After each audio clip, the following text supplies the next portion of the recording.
Det var lige Tapes on Tapes med Cowbell. Og vi står stadigvæk med Frederik og min kære medvært Signe, som stadigvæk har lige lidt ekstra info om det her lækre mobile service.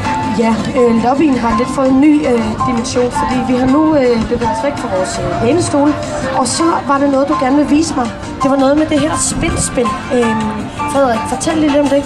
Jamen altså, det er jo et fantastisk interaktivt spil, som er en mellemting mellem sandhed og konsekvens, og hvem peger flaskehalsen på.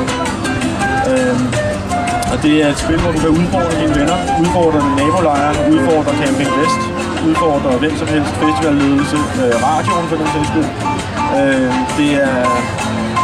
Det er sms-baseret på den måde, at du kan uploade en tekst til spildelen, som dine venner så kan udtrække senere. Og nu siger du alt muligt svært. Det er noget med, at man kan tekste ind, og jeg forstår det ikke. Vis mig det lige på mobilen. Der ligger altså en rigtig, rigtig smart mobiltelefon nede foran mig. Der står så spin, og så står der pick the victim og have fun. Hvad gør man så derfra? Så når jeg kan se, der så står start, så trykker jeg på start. Du trykker på start, og du bruger, og vi har valgt, og nu skal du stay ready. Jeg kan se, hvad der sker. Jeg bliver nødt til at fortælle, at der inde på mobilskærmen på displayet ryger der en glas, et plastikglas rundt. Og så står der stay ready. Og hvad sker der så, når det er? Så skal du holde dig klar, fordi nu står der grab me. Og så grabber jeg den. Og så står der continue.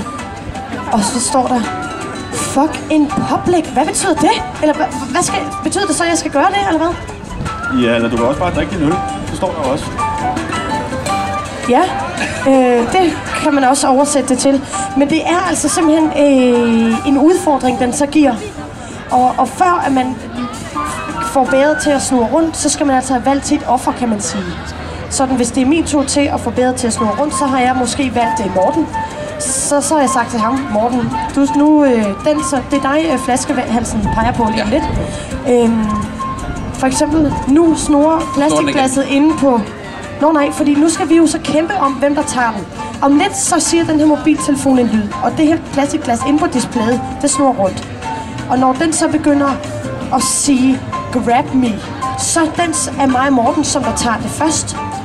Nej, det går Morten. Morten, han fik den, så skal du se, hvad der står på displayet, Morten. Så står der grab me, ja. Så står der, og så skal du trykke continue.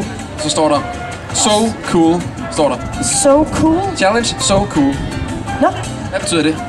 Jamen, det er jeg jo ikke rigtig herre over, fordi det er jo alle gæsterne, der uploader deres egne challenges. Så du kan jo sådan set se, du kan sige hvad som helst til. Du kan sige hvad som helst til, eller skrive hvad som helst til selve spilenden. Og du kan sende hvad som helst ind. Vi sidder selvfølgelig og modererer det, der kommer ind, men vi slipper rigtig meget igennem. Så det vil sige, det er altså faktisk andre mennesker her på Roskilde Festival, som har uploadet fucking public, for eksempel, hvor det var min udfordring lige før. Jeg synes godt nok lige, det var lidt voldsomt. Men vi har jo faktisk her i programmet sådan et element, der hedder Challenge of the Day. Det kunne jo være, at det var den her telefon, der ligesom skulle sætte reglerne for det. Men altså, prøv lige en gang til, Frederik, inden vi slutter. Hvordan er det, man tilmelder sig til det her fede program på mobiltelefonen? Ja, så sender du Rockfest til 12:31. Rockfest til 12:31. Og altså, en gang til. Der står 6 skønne høns i gule gummistående heroppe bagved i det åbne studie ved AKL. Og hvad er det så? Vi skal jo have sendt dem ud på en eller anden måde. Og hvad er det så, de skal ud og gøre, når vi har sendt dem afsted heroppe fra radioen? Jamen, de er jo vores mobile hjælpere, vores mobile guides, som går ud og giver folk en stikker eller et lille kort, hvor der står, at man sender en sms til 12:31, hvis man ikke kan det, eller har glemt, hvordan det var.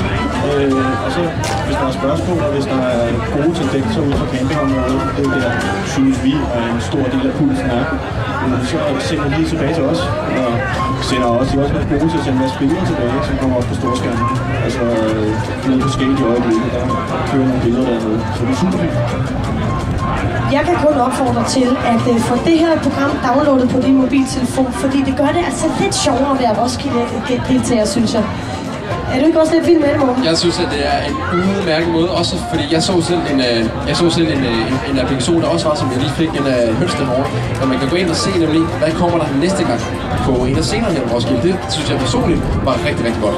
Vi skal have sendt de 6 dejlige piger ud i marken, og så skal de bare udgøre hele det her fænomen om Roskilde og Nordbejle.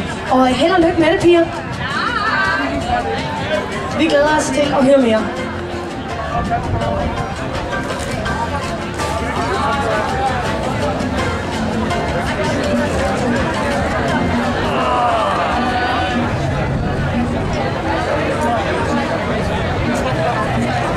Er der musik?